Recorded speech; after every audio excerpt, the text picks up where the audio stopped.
Hello केटा guys, आज इस्माइल दाईको बर्थडे। आज यहाँ हल्का रमाइलो भइरहेछ है। ओ गुजित भाइ ओके हैन? Okay good. Oh good. Oh sassy bro. Handsome bro lah. Oh happy birthday boy Ismail दाई। Mana cake? माना केक, केक माना है। यहाँनिर रमाइलो भइरहेछ आज। एउटा हाम्रो गुरजित भाइ, यता शशी भाइ, यता हाम्रो इस्माइल दाई। यहाँ चाहिँ म कुक गरिरहेको छु है। यो चाहिँ लेग पिस। यो चाहिँ पहिलो लागेको लेग पिस हो। खतरा भएर चाहिँ गाइज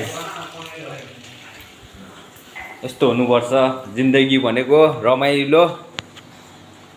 कति काम गर्नु हैन, लाइफमा इन्जोय पनि गर्नुपर्छ यस्तो प्रकारले।